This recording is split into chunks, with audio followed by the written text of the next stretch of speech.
Hello students, so let's read this question first. The question is the statement P and Q implies P and R is equivalent to which of the following options.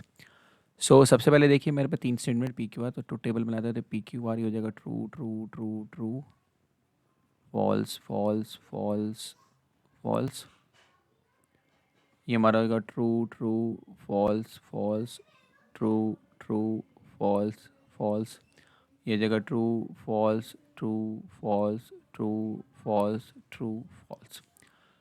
ठीक है, तो यहाँ पर हम पहले इसकी state जो हमारे को गिवन स्टेटमेंट है उसका फटाफट बना लेते हैं, फिर कंपैरिजन करेंगे हर इसका।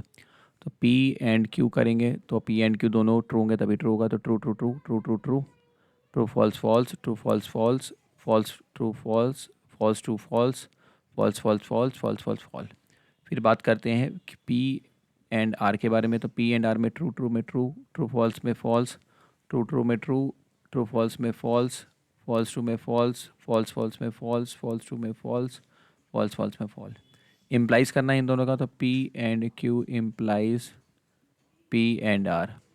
तो इम्प्लाइज करेंगे तो इम्प्लाइज में आपको पता है कि ट्रू ट्रू में ट्रू होता है, ट्रू फॉल्स में फॉल्स होता है, फॉल्स ट्रू में ट्रू होता है, फॉल्स फॉल्स में ट्रू होता है, फॉल्स फॉल्स में ट्रू होता है, फॉल्स फॉल्स में ट्रू, फॉल्स फॉल्स में ट्रू, फॉल्स फॉल्स में ट्रू। एक ही जगह फॉल्स हुआ है, ठीक है, डन। तो हमारे जो गिवन सेट है अब इक्विवेलेंट टू हमें देखना है, तो जिसमें ये पूरा एज इट इज़ आ जाएगा तो हमारा इक्विवेलेंट हो जाएगा। अब हम देखते हैं Q implies P and R के बारे में। तो पी एंड आर हमारा ऑलरेडी हमने बना लिया, क्यू के साथ इम्प्लाइज करना है, तो ये वाला और ये वाला कॉलम से देखना है। तो true true true true true true, false false false false. अब मेरे को ऐसे चेक नहीं करना चाहिए क्योंकि ऑलरेडी मेरा ये मैच नहीं कर रहा है, देखिए ये दीज आर नॉट सेम। तो इतना काफ़ी है मेरे लिए इसको आगे ना प्रोसीड करने के लिए, क्योंकि पूरा पूरा कॉलम मैच करना चाहिए था। अगर आ रहा होता तो मैं ले लेता, ठीक है। तो Q implies P and R, इसमें देखेंगे तो Q implies P and R देख लिया था। Q implies P and true true में ट्रू फॉल्स में फॉल्स हो, ट्रू फॉल्स में फॉल्स होता है तो सही था, ट्रू देख लीजिए क्यू। हाँ पी क्यू इम्प्लाइज तो नहीं नहीं नहीं, अभी हमने गड़बड़ी करी है क्योंकि ये ट्रू था और ये फॉल्स और ट्रू फॉल्स में फॉल्स होता है, तो ये सही था, तो हमें कंटिन्यू करना चाहिए, तो ये फॉल्स हो जाएगा। Okay then Q implies P and R, फिर ट्रू ट्रू फॉल्स में फॉल्स हो गया, फॉल्स ट्रू में ट्रू हो जाएगा, देन फॉल्स फॉल्स में भी ट्रू हो जाएगा, फॉल्स फॉल्स में भी ट्रू हो जाएगा, देन हमारा ट्रू फॉल्स में फॉल्स। अब हम कंटिन्यू नहीं करेंगे, जैसे ही मुझे पता लगा कि ये फिफ्थ वाले में आपने देखा कि ये मैच नहीं कर रहा है ट्रू और ये these are not the same. अब इस बार कंफर्म है, कैसे? क्योंकि देखिए आपका क्यू ये रहा, ये हमारा आपका ट्रू है, इस वाले के देखेंगे ट्रू है, और इसमें देखेंगे फिफ्थ ऑप्शन में तो ये फॉल्स है, तो ट्रू फॉल्स फॉल्स होता है, बट यहाँ पे हमको ट्रू चाहिए था। बाकी केस में हमने देखा था कि false false true true true false false हो गया था, ट्रू, तो ये हमारा मैच कर रहा था, मैच इसका हम आप कंटिन्यू नहीं करेंगे। देन हमारा है P implies P and R. अगर मैं बात करूँ P implies P and R, तो पी हमारा ये है, पी एंड आर इसके साथ करूँगा तो ट्रू ट्रू पे ट्रू आएगा, है ना।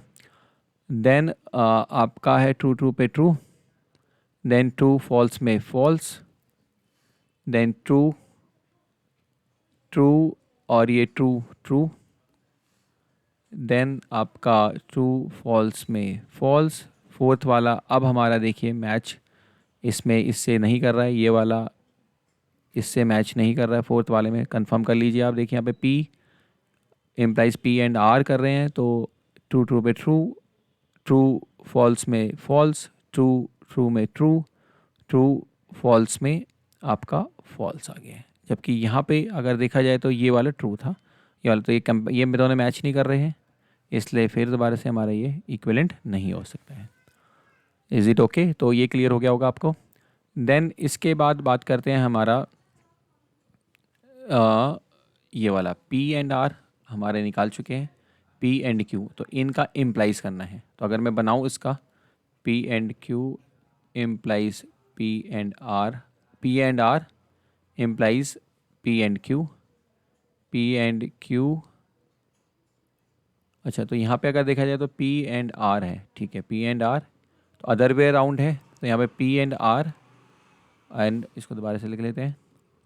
तो ऑब्वियसली ये P implies Q is not equal है ना, तो वो कभी पॉसिबल है ही नहीं, वैसे भी ये इसी का रिवर्स है P, तो हम जानते हैं कि P implies Q is not equivalent to Q implies P, ये जानते हैं, क्योंकि P इम्प्लाइज Q जो होता है वो एक्चुअली इक्वलेंट होता है नेगेशन ऑफ P और Q के। तो ये तो इसका रिवर्स ही है, तो पॉसिबल नहीं है, तो दिस इज़ ऑलरेडी, हम ये इक्वलेंट तो हो ही नहीं सकते। तो लास्ट हमारा बचता है P एंड Q, मतलब ये वाला कॉलम किसके साथ, R के साथ। चेक कर लेते हैं। तो P and Q implies R, तो P एंड Q ये है R, तो ट्रू ट्रू पे ट्रू आएगा। फिर ट्रू फॉल्स में फॉल्स आएगा, ट्रू फॉल्स में फॉल्स, फॉल्स ट्रू में ट्रू आएगा, क्योंकि हमारा यहाँ पे आप देख पा रहे होंगे कि ये हमारा ट्रू ट्रू में ट्रू, ट्रू फॉल्स में इनको कनेक्ट करिए आप, ट्रू फॉल्स में फॉल्स, फॉल्स ट्रू में ट्रू, फॉल्स फॉल्स में ट्रू आएगा, फॉल्स ट्रू में ट्रू आएगा, फॉल्स फॉल्स में ट्रू आएगा, फॉल्स ट्रू में ट्रू आएगा, फॉल्स फॉल्स में, तो बाकी हम सारे देख रहे हैं ट्रू ट्रू था, तो इसमें भी ट्रू है, ये भी ट्रू, ये भी ट्रू, ये भी ट्रू, और लास्ट वाला भी ट्रू। अगर आप इससे मैच करेंगे जो हमारे को इक्विवेलेंट चेक करें ट्रू फॉल्स से, तो बाकी तो परफेक्ट मैच कर रहा है, ये पूरा कॉलम हमारा इससे मैच कर गया है, तो इसका मतलब है कि ये हमारा क्या है, इक्विवेलेंट। तो fourth option is the correct option. बच्चों, I hope you understood it well, best of luck.